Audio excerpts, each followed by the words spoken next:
Assalamualaikum warahmatullahi wabarakatuh. Alhamdulillah, kembali bersama saya, perwakilan dari kelompok 8 yang akan mewawancarai dari narasumber kita, yakni dengan Bapak Rio Chandra. Ya, Rio Chandra. Oh, sudah diberitahu di backstage ya, Rio Chandra. Oke. Dengan Bapak Rio Chandra sebagai Saya sebagai fundraisernya tim BWA Cabang Malang. fundraiser tim BWA Cabang Malang. Nah, sebelumnya boleh tanya dulu, BWA ini apa ya? BWA ini kalau kita bicara kepanjangan yaitu Badan Wakaf Al-Quran. Dia lembaga filantropi Islam, lembaga sosial Islam yang bergerak di bidang wakaf. Jadi khusus wakaf-wakaf. Ya, wakaf Quran, wakaf. Sebenarnya program kita ada 8 gitu, 8 program. Cuman dominasi dari 8 program ini adalah wakaf. Misalkan ada wakaf Al-Quran dan pembinaan, atau ada Water Action for People, yaitu wakaf air atau wakaf sumur bor ya. Ada Indonesia Terang, itu wakaf untuk aplikasi panel surya di tempat-tempat yang belum terjangkau listrik. Oke. Kebetulan karena waktunya sedikit ya, jadi kita tidak bisa nge-blow up semua programnya, dan kita memilih satu, dan yang kita pilih yakni Water Action for People. Nah, bisa saya tanyakan kepada jenengan, apa itu yang dimaksud dengan program Water Action for People? Ya, Water Action for People ini adalah program yang sebenarnya latar belakangnya adalah karena kita melihat di pelosok, terutama di tempat-tempat yang pegunungan itu banyak masyarakat yang kekurangan sumber daya air, gitu. Sehingga ada yang muncul program Water Action for People. Jadi teknisnya ini adalah program di mana wakaf air bersih melalui teknis memakai sumur bor. Jadi dari sumur bor, kemudian nanti air ditampung di dalam satu tandon, kemudian nanti akan dialirkan ke masyarakat yang membutuhkan. Masyarakat yang membutuhkan ya? Ya. Masyarakat yang membutuhkan ini yang gimana maksudnya? Membutuhkan itu dalam tanda kutip itu seperti apa? Jadi teknis daripada wakaf Water Action for People itu adalah, pertama itu sebelum kita nanti melakukan instalasi, itu kita melakukan survei. Jadi survei di tempat-tempat yang sekiranya membutuhkan. Dikatakan membutuhkan itu kita survei terkait dengan kondisi masyarakat terkait kebutuhan air bersih. Ya, bukan sekedar air biasa ya, air sungai yang mengalir, tidak, tapi air bersih. Nah, di dekat kita kan berada di Malang, ada 2 titik. Satu di Malang Selatan, kemudian yang kedua di Blitar Selatan. Nah, kalau kita bicara misalkan di 2 titik tersebut, itu daerahnya memang daerah bukan pegunungan ya, tapi perbukitan, dan kemudian tidak ada aliran air sampai di sana. Jadi kalaupun masyarakat itu mau menggunakan air bersih, itu modenya menggunakan air hujan dulu, nunggu air hujan turun. Tapi kita tahu kan akhir-akhir ini, terutama ya beberapa tahun terakhir ini kan ada perubahan iklim tuh. Jadi waktu musim kemarau, itu kemaraunya panjang sekali. Nah, maka sampailah pada posisi krisis air, karena masyarakat itu tidak ada air yang bisa diminum ataupun digunakan untuk mandi gitu.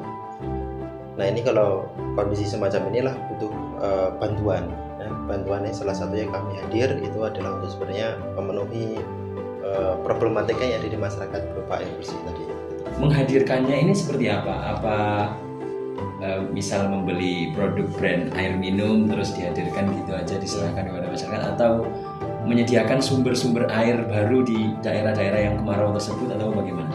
Ya, benar. Memakainya bukan air ya, air dalam arti kemasan atau mungkin tangki, tapi mengadakan sumber dengan cara sumur bor. Nah, sehingga keberlangsungan atau keberlanjutan daripada program air bersih itu dia bisa berlanjut terus. Tidak hanya sekali kirim. Kalau sekali kirim paling andai kata kita kirim pakai tangki, ya itu bisa diminum paling berapa hari gitu.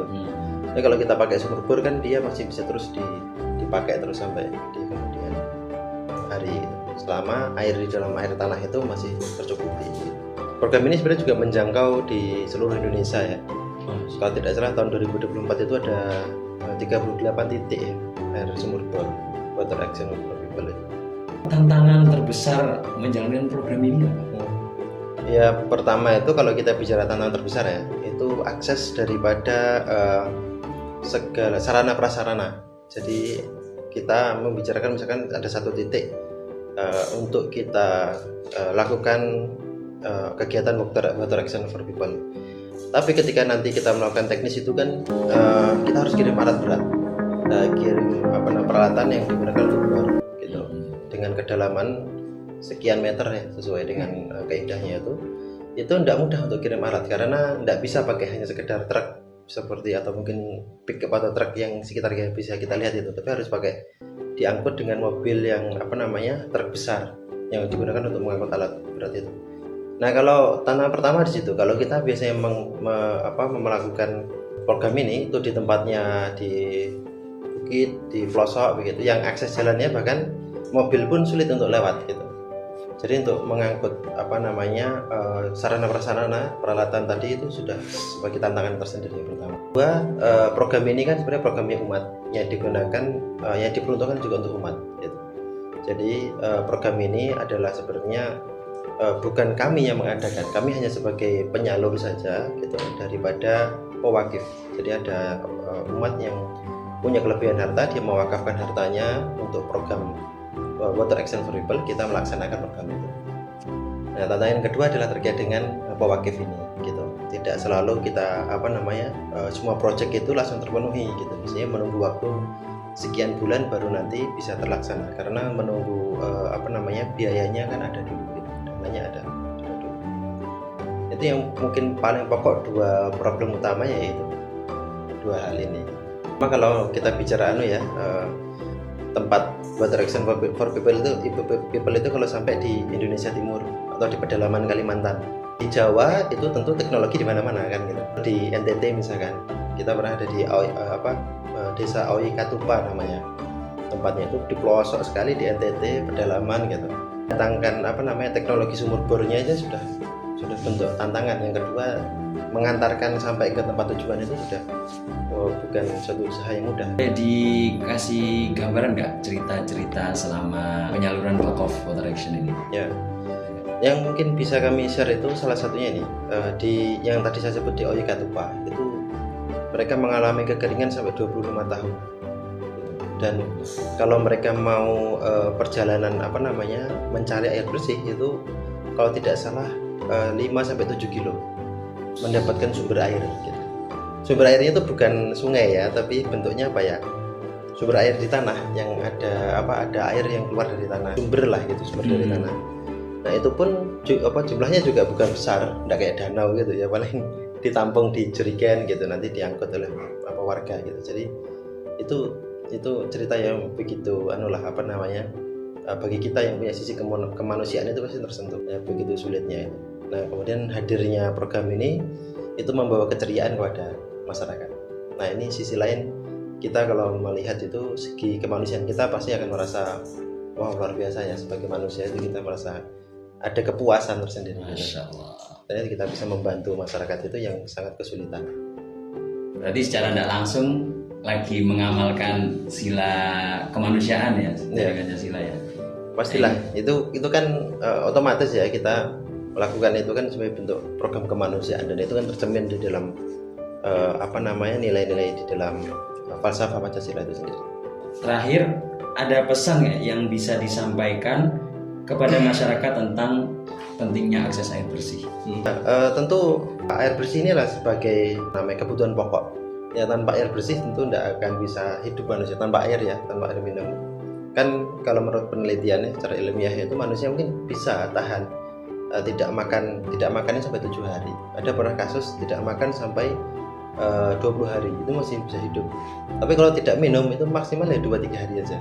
Itu udah sudah mentoknya sebagai tubuh manusia itu sampai tidak bisa minum 2-3 hari. Kalaupun minum dengan kondisi air tapi tidak bersih airnya, Nah, itu juga membawa dampak negatif kepada tubuh kita kan. Nah, tentu kebutuhan air bersih ini menjadi satu program utama pokok ya bagi kita sebagai seorang manusia gitu. Pertama, poin yang kedua, air itu digunakan kalau kita bicara terkait dengan manusia itu untuk agrikultur ya, di pertanian dan sebagainya itu dia dibutuhkan. Ya tanpa air ya tanaman tidak akan bisa tumbuh gitu. Jadi bisa dibayangkan kalau misalkan di tempat-tempat yang tadi di pedalaman tidak ada air bersih, mereka tidak bisa makan, tidak bisa minum, mereka juga tidak bisa menanam tanaman karena tidak ada airnya gitu. Nah, coba bisa bayangkan kemudian mereka hidup pakai apa gitu? Mereka hidup dengan menghasilkan uang, memproduksi itu pakai apa kalau atau tidak ada air yang mereka gunakan untuk bercocok tanam ya, untuk minum mereka sehari-hari gitu. Nah ini kondisi-kondisi dan kondisi ini selalu terulang setiap tahun. Jadi nanti silakan, ini sebentar lagi ini kemarau. Itu nanti silakan cari ya, tahun kemarin itu yang paling parah kekeringan itu di Jawa Tengah dan Jawa Barat. Itu sekitar berapa sekian kabupaten, puluhan kabupaten itu mengalami kekeringan dan berapa ratus orang yang terdampak gitu atas kekeringan itu. Alhamdulillah, ini kan sebenarnya bertepatan dengan tugas kita di mata kuliah umum ya Pancasila, dan telah seperti yang telah dibicarakan tadi, program Water Action for People ini ada kaitan atau mengambil nilai-nilai, mengambil falsafah dari sila kedua Pancasila, yakni manusia yang adil dan beradab, ya benar ya. Dan alhamdulillah, dan dengan itu telah selesailah tugas kita pada kali ini, dan dikarenakan keterbatasan waktu yang sangat singkat, kita terpaksa mengakhiri acara pada kali ini. Terima kasih kepada Mas Rio Dwi Chandra ya benar ya, karena telah menemani kita dalam dokumenter program Water Action for People yang telah digerakkan digerakkan oleh Badan Wakaf BWA, atau kepanjangannya apa Mas? Badan Wakaf Al-Quran. Badan Wakaf Al-Quran yang ternyata memiliki 8 program yang ternyata bukan hanya wakaf Al-Quran saja, ada wakaf air, ada wakaf produktif, zakat dan lain-lain. Dan seperti yang telah diceritakan tadi, semua program itu memiliki nilai, memiliki falsafah dari Pancasila negara Indonesia. Oke, mungkin sekian saja dokumenter pada kali ini. Saya ucapkan terima kasih kepada Mas Rio dan seluruh kru staf yang telah membantu.